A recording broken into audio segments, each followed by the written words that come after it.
आर'नाइ 5G YouTube चेनेलाव आरो फिन खेबसेबाव बरायफिनबाय। दिनैनि गोदान भिडिअ'आनो जाहैबाय आधार कार्डनि सायाव मस्ट इम्परटेन्ट बिग ब्रेकिं। दिनैनो आधार कार्डनि आपडेटआ जोबथा। दिनै 14 डिसेम्बर। नोंथाङा नैबे 14 डिसेम्बर दिनै जुदि बानायाब्लाथाय नोंथाङा गभर्नमेन्टनो फिस होनांगौ जानो हागौ। दिनैहालागै नैबे आधार कार्ड आपडेटआ फ्रियानो सोलिबाय दं। नोंथाङा दिनैसिम नोंथाङा फ्रियावनो आधार कार्डखौ इजियावनो आपडेट बानायनानै लानो हागोन जुदि नोंथाङा आधार कार्डखौ आपडेट बानायाखैब्ला। आं अलरेडि बिनि सायाव गोबां भिडिअ बानायखांबाय, थेवबो गोबां मानसिफोरानो कमेन्ट खालामदों आधार कार्डखौ पुराना आधार कार्डखौल' आपडेट खालामनांगौ ना गोदानखौल' आपडेट बानायनांगौ बेबायदि आंनियाव कमेन्ट खालामदों। आङो रोखायै बुंनो सानो बे पुराना गोदानजों बेयो जेबो खोथा गैया। नोंथाङा आधार कार्डखौ आपडेट बानायनांगोन। नैबेयाव रोखायै गभर्नमेन्टआ लिरना होखादों जाहाथे नोंथांनि डिजिटेल लेनदेन आरो नोंथांनि एड्रेसा प्रुफआ रोखायै जायो। बेनि थाखाय आधार कार्डखौ नोंथाङा पुराना आरो गोदानजों खोथा गैया, नोंथाङा बेखौ आपडेट बानायनांगोन। जुदि नोंथांनियाव नटिस फैदोंब्ला नोंथांनियाव मेसेज फैनो हागौ आरो आधार कार्डनि पर्टेलाव नोंथांनियाव मेसेज फैखागोन नोंथाङा आधार कार्डखौ आपडेट बानायनांगौब्ला। जोङो नैबे भिडिअ'आव A to Z नायगोन नोंथाङा आधार कार्डखौ बोरै आपडेट बानायना लानो हागोन आरो जोङो बेखौ माबोरै आपडेट बानायनो जोङो बिनि फुल डिटेल्सखौ नायगोन। नोंथाङा भिडिअ'खौ जोबजासे नायलांबाय थाबानो जाबाय। आरो भिडिअ'आव गोदानब्ला नोंथाङा बेबायदिनो गोदान आपडेट डिटेल स्किम डिजिटेल खौरां मिथिबाय थानो थाखाय चेनेलखौ साबस्क्राइब खालामबानो जाबाय। दानिया नोंथाङा नैबे पर्टेलाव बोरै फैनो जोङो बेखौ नायग्रोदिनि। बे पर्टेलाव थांनो थाखाय नोंथाङा गिबियावनो गुगोलाव सार्च खालामनांगोन UIDAI। नोंथाङा बेखौ सार्च खालामनांगोन। आङो बेखौ भिडिअनि डिसक्रिपसनाव होनानै होखागोन। बियो हम पेज आधारनि। नोंथाङा नैबे माइ आधार, नोंथाङा बे माइ आधाराव थुनांगोन। जोङो बेयाव थुबाय। दानिया बेबायदि हम पेज बे आधारनि मेन वेबसाइट नोंथाङा बेबायदि गेवगोन। नोंथाङा नैबेयाव लिरना होखादों डकुमेन्ट आपडेट खालामनायनि फ्रि अफ कस्ट डेटखौ 14 डिसेम्बर। नोंथाङा नैबेयाव थुनांगोन। नोंथाङा मा डकुमेन्ट आपडेट खालामनांगोन बेयाव लिरखाना होखादों गभर्नमेन्टआ। नैबेयाव डेटखौबो लिरदों रोखायै 14 डिसेम्बर। दानिया नैबेयाव व्हाट टु साबमिट, नोंथाङा बोरै साबमिट खालामनो नोंथाङा बेयाव थुनांगोन। बेयाव थुनानै नोंथाङा नैबेयाव नोंथाङा एड्रेस प्रुफ आरो आइडेन्टि प्रुफ होनांगोन, जेरै नोंथांनि ration card, voter ID, government issue identity card, certificate having address in Indian passport, नोंथाङा बेबायदि एड्रेस प्रुफखौ होनांगोन। आरो नैबेयाव नोंथांनि आइडेन्टि प्रुफआव PAN card, driving licence, security बेबायदि मार्कशिट, स्कुल लिभिं सार्टिफिकेट बेबायदि नोंथाङा डकुमेन्टखौ होनांगोन। आरो नैबेयाव रोखायै लिरना होदों नोंथाङा बे आपडेटखौ मानो खालामनांगोन। नोंथाङा नैबेयाव थुबाथाय नैबे फर डिटेल्स लास्ट नैबेयाव थुबाथाय नोंथाङा बेयाव मोनसे डाउनलड जागोन फर्म, नोंथाङा बेयाव लिरना होदों। आं बेखौबो नायनोसै।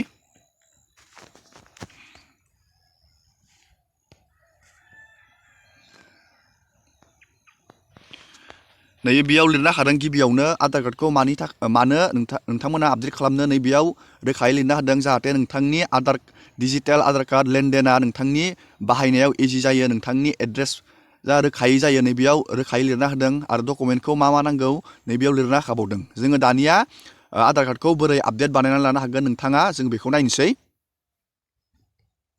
नोंथाङा नैबेयाव थुबानो जाबाय हाउ टु साबमिट, नोंथाङा नैबेयाव थुबानो जाबाय। नैबेयाव लिरनानै होखादों हाउ टु साबमिट। नैबेयाव नोंथाङा दा डकुमेन्टस केन बि साबमिट अनलाइन अन माइ आधार पर्टेल। नोंथाङा माइ आधार पर्टेलाव हारसिङै नोंथाङा जुदि अनलाइन खामानि रोङोब्ला नोंथाङा मबाइल फनावबो बानायनानै लानो हागोन। आरो नोंथाङा भिजिटिं एनि आधार सेन्टार, नोंथाङा जिखुनु हक नोंथांनि जायगानि आधार सेन्टाराव थांनाबाबो नोंथाङा बेखौ साबमिट खालामनानै लानो हागोन। बेयाव रोखायै लिरना होखादों। आरो नोंथाङा नैबेयाव भिडिअबो नायजागोन। नै आधार कार्डआनो मोनसे भिडिअ बानायखादों। नोंथाङा नैबे भिडिअ थुबाथाय डाइरेक्ट आधार कार्डखौ नोंथाङा बोरै आपडेट बानायनो नैबेयाव भिडिअ नायनो हागोन। जोङो दानिया मबाइल फननि मददावनो इजियावनो बेखौ बोरै बानायनो जों बेखौ नायगोन। आं अलरेडि बेनि भिडिअखौ बानायखांबाय, थेवबो आरो आङो दिनै क्लियारै आङो देखायगोन। नोंथांमोना भिडिअखौ जोबजासे नायलांबाय थाबानो जाबाय। जोङो दानिया नायदिनि। दानिया नोंथाङा आपडेट बानायनो थाखाय नैबे हम पेजाव फैफिननांगोन नैबे आधार कार्डनि। नोंथाङा नैबे लगइन, नोंथाङा नैबे लगइनाव थुनांगोन। जोङो बे लगइनाव थुबाय। लगइनाव थुनानै बेयाव नोंथांनि आधार कार्डखौ नोंथाङा नैबेयाव बहायनांगोन आरो नैबे केपसाखौ नैबे गाहायाव बहायनांगोन आरो नैबेयाव सेन्ड अटिपि खालामनांगोन आरो नैबेयाव अटिपिखौ बहायनानै नैबेयाव लगइन जानांगोन। जोङो दानिया बेयाव डाटाखौ बहायनोसै। दानिया जोङो बेयाव आधार कार्ड नाम्बारखौ नैबे बक्सआव बहायबाय आरो नैबे केप्साखौ जोङो नैबेयाव बहायबाय। दानिया जोङो नैबे सेन्ड अटिपि आव जोङो थुनानै होनांगोन। जोङो अटिपि मोनसे बिहरबाय। दानिया जों अटिपिखौ नैबे बक्सआव बहायनानै नैबेयाव लगिन जानांगोन। दानिया जोङो बेयाव अटिपिखौ बहायबाय। जोङो दानिया नैबे लगिनाव थुनानै होबाय। लगिनाव थुनाय लोगो लोगोनो नोंथांनि बेबायदि मोनसे बेबायदि पेज गेवगोन नोंथांनि आधार कार्डनि। नोंथाङा नैबेयाव आधार कार्डखौ आपडेट खालामनांगोन। नैबेयाव डकुमेन्ट आपडेट खालामनो होदों। नोंथाङा नैबेयाव डकुमेन्टखौ आपडेट खालामनो नांगोन। नोंथाङा बेबायदि नैबेयाव थुनांगोन। जोङो बेयाव थुबाय। बेयाव थुनाय लोगो लोगोनो दानिया बेबायदि मोनसे पेज गेवगोन। नोंथाङा नैबे नेक्स्टआव थुनांगोन। नैबेयाव नेक्स्टआव आङो बे नेक्स्टआव थुबाय। आरो बेबायदि मोनसे पेज गेवबावगोन आरो नोंथाङा बेयाव नेक्स्टआव थुबावनांगोन। नेक्स्टआव थुनानै नोंथांनि आधार कार्डआव जिखिनि डाटा दं नोंथाङा नैबेयाव श' जागोन। नोंथांनि नाम, नोंथांनि जेन्डार, नोंथांनि डेट अफ बार्थ, नोंथांनि एड्रेस। नोंथाङा बेखौ खेबसे नैबे टिकआव थुनांगोन। टिकआव थुनानै नोंथाङा नैबे नेक्स्टआव थुनांगोन। जों नेक्स्टआव थुबाय।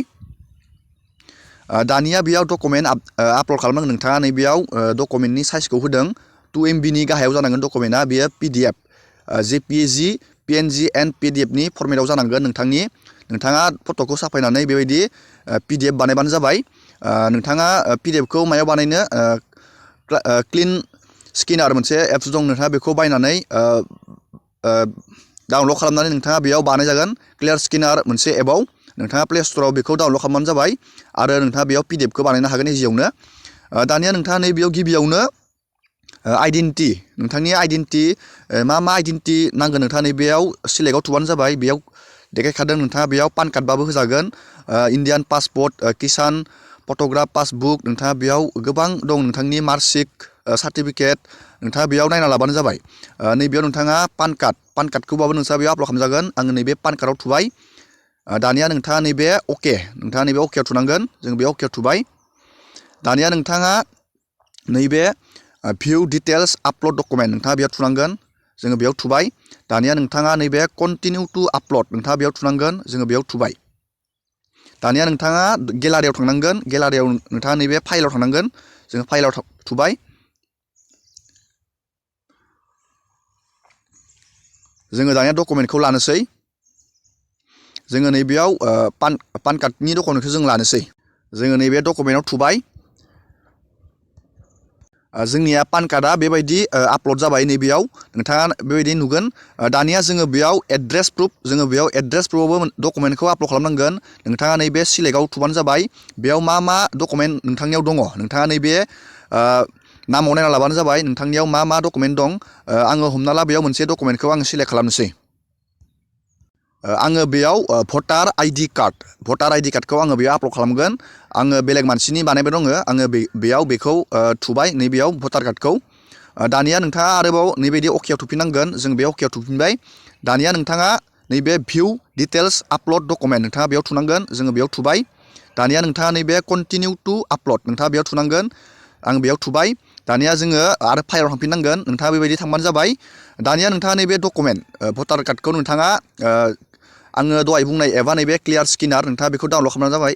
बे इजि जायो बे एपआ। दानिया आं बे डकुमेन्टखौ सिलेक्ट खालामबाय। दानिया आं नैबे अपेनाव थुनानै होबाय। दानिया आङो बेयाव गासैबो डकुमेन्टखौ आपल'ड खालामबाय। बेयाव पान कार्ड आरो बेयाव भटार कार्ड नोंथाङा बेयाव गावबा गावनि डकुमेन्टखौ बेबायदि आपल'ड खालामदो।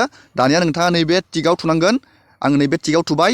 दानिया नोंथाङा नैबे नेक्स्टआव थुनांगोन। जोङो नैबे नेक्स्टआव थुनानै होबाय। दानिया नोंथाङा बेयाव अकेआव थुनांगोन। जों बे अकेआव थुबाय।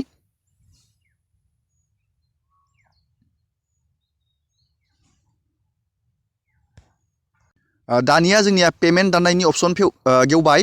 पेमेन्टआ जोंनिया नैबेयाव लिरखानाय दङ 14 डिसेम्बरावलागै फ्रि। जोङो दा बेयाव जेबो पेमेन्ट दाननांगौ जेबो खोथा गैया। जोङो दानिया बेयाव जोङो बेयाव साबमिटआव थुबाय पेमेन्ट दानालासिनो।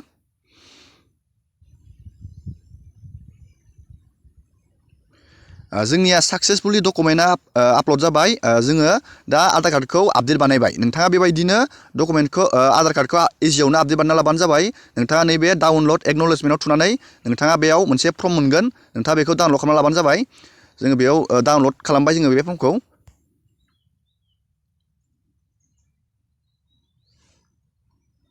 बेबायदि मोनसे एक्न'लेजमेन्ट फर्म मोनगोन नोंथाङा बेखौ मोजाङै दोनबानो जाबाय नोंथाङा बेबायदिनो इजियावनो आधार कार्डखौ आपडेट बानायना लाबानो जाबाय दिनैनि गेजेराव दिनैनि भिडिअखौ आङो बेखिनियावनो फोजोबबाय नोंथांमोना भिडिअखौ मोजां मोनोबा लाइक खालामबानो जाबाय शेयार खालामबानो जाबाय आरो बेबायदिनो गोदान गोदान आपडेट मिथिनो थाखाय चेनेलखौ साबस्क्राइब खालामबानो जाबाय एसेनोसै दिनैनि भिडिअ